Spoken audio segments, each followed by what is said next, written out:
Hey, everybody. So I just wanted to come on and do an update to my endometriosis nightmare. It started with a video I did a couple of years ago about my biopsy and how I discovered through a very wonderful gynecologist how to have that endometrial biopsy without having a lot of pain. And I just wanted to come back and tell you a little bit about what has happened since then. I mean, I've been getting endometrial biopsies since, I don't know, I'm going to say for the last 10 or 15 years. And not only that, but ultrasounds and everything that comes along with having fibroids, because that's how it started. Are these fibroids cancerous? And so my particular case of um, endometriosis scare has been monitored, I'm going to say, for the last um, 15 years, and I'm 58 now. And that is being monitored with ultrasounds, transvaginal ultrasounds, biopsies, anything that could think to do besides actually having surgery. One of the things my GYN, she was old school, she said to me many years ago, she said, Charmaine, you don't need this stuff. Get rid of it. If you get rid of it, it's less places for cancer to develop. Um, but I wasn't hearing that. I wasn't trying to get rid of anything. And plus, who wants to have surgery? Who wants to step up and volunteer for surgery? I had the kind of fibroids that weren't necessarily very painful. I didn't have necessarily a lot of bleeding toward the end, but there was still bleeding. Even after I stopped menstruating, I was still bleeding.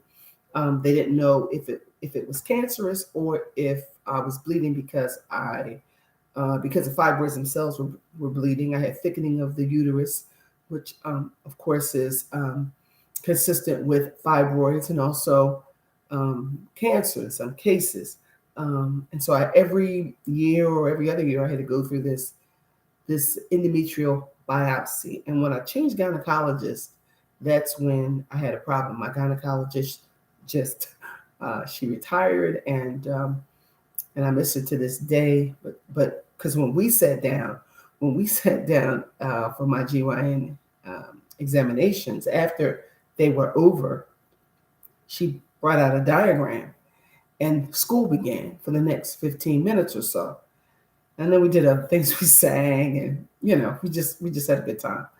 Um, and I'm sure she was able to spend this kind of time with me because she was at the end of her career, and she may not have had as many patients as she once had. She's very famous in Philadelphia. A lot of women, when you mention her name in Philadelphia, especially where I was working, where there were a lot of women, knew her. Her name is Dr. Eleanor Tianson, just a wonderful Filipino Christian lady, and and someone who really cares and cared, and I believe still cares, and not just cares for her patients, but prays for her patients. She showed me how to, um, um, do a physical examination of myself to see if there was any swelling or fluid building up in my stomach. And she was very clear about it. She said, you press the top of your stomach and a ball, or you feel like something goes down to the bottom of your stomach, or if you press the bottom of your stomach and something rolls up to the top of your stomach, instead of just going in, because it's going in. She said, there's something to be concerned about. A lot of times we women, unfortunately, we don't find out about cancer in this gynecological area until it's too late. And so she was doing everything in her power to try to encourage me to just pay attention to my body and to, don't ignore any signs. She also encouraged me to get gene testing because my mother had breast cancer. Many of her sisters had breast cancer or some form of breast cancer. My father's sister had breast cancer. His brother had cancer. And so cancer was prevalent in my family on both sides. And so I did the gene testing, and thank God there was no gene for cancer. This is no guarantee, but thank God there was no gene for cancer. And it's also all of my first cousins, well, not all of my first cousins, one of my first cousins and my sister also got gene testing. There's no cancer gene, so we thank God for that. But I'm gonna tell you what happened, and this is the reason why I decided to. I was just looking at that last video when I was telling you guys how to have that biopsy and the kind of control that you need to take when you go into the office. If you go in scared and you go in like they know everything and you don't know anything, you're gonna be treated that way. But if you go in armed with information, if you go in confident, you're scared, you can pretend to be confident, and begin to listen to what these doctors are telling you and not let them rush you out of the room as soon as your examination is over. But take the time to talk to you about your body. I had one examination. She was like, "Bit bamboo," You couldn't even get it wasn't even, you're already in there traumatized because you have to have somebody sticking their finger up your vagina, and you couldn't even have a chance to form a question. One of the things my 90-year-old aunt says to do, and she does, is write your questions down before you get there, so that after all of the madness has taken place, you can sit, hold it, wait a minute, let me pull out my sheet and ask the questions that you need to ask for your body. So I got a hysterectomy. That's why I'm making this video. I got a hysterectomy, and I'm gonna be honest with you, I'm so glad I got the hysterectomy. I was afraid. I didn't want to go have surgery. I didn't want to go under. I was concerned about the cutting and on and on and on. But these people are professionals. They know exactly what they're doing. They know exactly how to do what they're doing.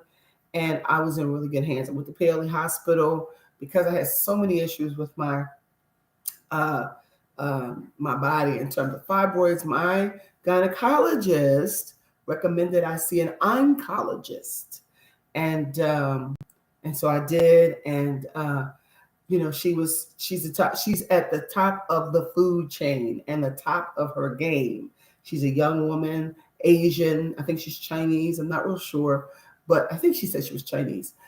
But she is just like sharp as a doggone knife. She trains, and she just knows what she's doing.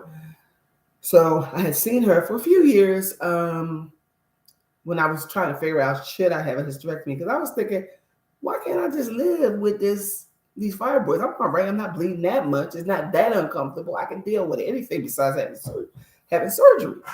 So a few years ago, my aunt, she was diagnosed with uterine cancer, my mother's oldest sister. She eventually succumbed to it, and she was strong as an ox. She was a wonderful woman of God. And I often wonder if she had a hysterectomy in bygone years, would she still be here? And that's when I really seriously started thinking that maybe I need to get a hysterectomy, because I said, even if, I don't have cancer, I don't have signs of cancer, all my tests are coming back negative, what if I get my 70s or 80s, and because I still have fibroids and I still have a uterus full of fibroids, cancer develops there when it just doesn't need to be. So I was rationalizing that. I still wasn't ready to make the decision. So I'm working out of town in 2019. Yeah, 2019. I got to go to the gynecologist. I'm not at home. I got to see somebody. So I schedule an appointment with a gynecologist who can see my records in Philadelphia. This is very important. If you're going out of town, you get sick, or you need to see a doctor out of town, look for a doctor who has the same reporting system as the one you're already using, because with that, they'll be able to see your records and know what's going on with you. And a lot of questions that, that would need to be answered don't necessarily need to be. So the system that my doctor was able to see where I was Epic. Now, I can go to any doctor now and say, hey, listen, do you guys use Epic? So no, we don't use it. Well, let me find the 1,001 doctors out here. Let me find somebody who does. So that's what I did. I found a doctor who could see my records. And the first gynecologist, she was so cool. She did the examination, and then she said, Charmaine, why didn't you get the hysterectomy? I think the hysterectomy was scheduled, must have been 2019. Must have been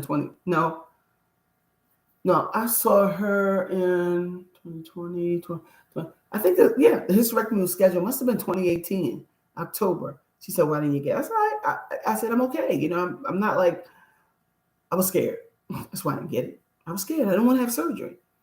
She said, "Charmaine, you have a lot of fibroids. And it looks like one of your ovaries has a fibroid tumor hanging on it. And we think you could possibly have cancer." And I'm sitting there thinking to myself, what? Really? I was terrified. So I'm thinking about it now. It was a terrifying thought. It was a terrifying experience. But she was very loving, very kind, very considerate. And she said, "I want you to see an oncologist," which I'd already seen one, back home in Philly, but I wasn't in Philly. So she said, "I want you to see her." So she herself, tell you what kind of person she was. She made the appointment for the oncologist, see her right away. I think I saw the oncologist that week. The oncologist did the examination, looked at the former records that she could see all the way back to Easter Blip. And she said, "Charmaine, we want you to still be here. You need to get a hysterectomy. This is your life we're talking about." I mean, I'm like, what? When did I'm trying to think, when did things go from, "Charmaine, you should get a hysterectomy because you don't need this stuff anymore and it is bothering you and it is inconvenient to," you could possibly be getting ready to die. I was flabbergasted. Went back to Philadelphia in February of 2020, got COVID April of 2020. And it was at that time I decided, I said, I have minimum age in years. I work for the government. And I said, I'm retiring. I'm leaving. I was sick as a dog. I really didn't recover from COVID until late last year of 2021. Got COVID in 2022, but I had the symptoms. I'm going to say I had the symptoms straight up until about February 2022. I was just still all kinds of allergy symptoms, and I'm still dealing with allergy symptoms. But so anyway, I started contemplating and meditating and praying and trying to figure out what's next. What do I do next? They're telling me I need to get a hysterectomy. So I make an appointment to see my doctor in Paoli, right outside of Philadelphia. And she says to me, now she'd seen me a few times before. She wasn't overly alarmed, but she said, "Listen, your fibroids are growing. We really can't say what's going on in there until we get inside. We don't know. We don't know." She said, I don't suspect that there is a problem like cancer because we've been watching them for so long. So point number 1 or 2 or 3, I don't know which point I'm at this point, but make sure you got a history. Make sure you've been getting your examinations. Make sure you've been getting your ultrasounds, your transvaginal ultrasounds, your endometrial biopsies. Make sure you got a history. Okay. So she said, "But we don't know. Just have the surgery. Make peace with it. You got to let it go." She actually said that. You got to let this go. You got to get rid of your uterus. So I said, okay. So I made the appointment, and this is my second time making an appointment with her. And, she, again, was at, the top of her game. Her name is, oh Lord, her name is Dr. Stickles, Paoli Hospital. Dr. Stickles. And I don't remember her first name, but I think it's spelled Yao Main or pronounced Yao Main or something like that. But anyway, she was phenomenal. So guess what? I made the appointment in October and I got the hysterectomy.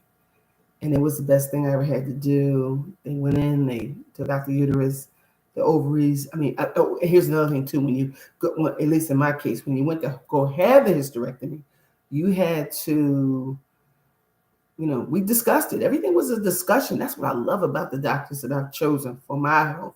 They're not making demands. They're telling me, saying, "Look, we want you to partner with us," and everything was a discussion. So she said, "Listen, we can go in, we can get out the fibroids. If there's a problem with the uterus, if there's a problem with the ovaries, you need to give me permission to take care of it.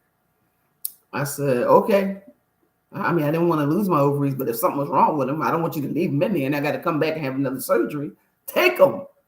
And so I did give her permission to do that. And also there is a, oh God, I had done a lot of research and I wish I had done this video back then, but there's also, once they're in there, they can test your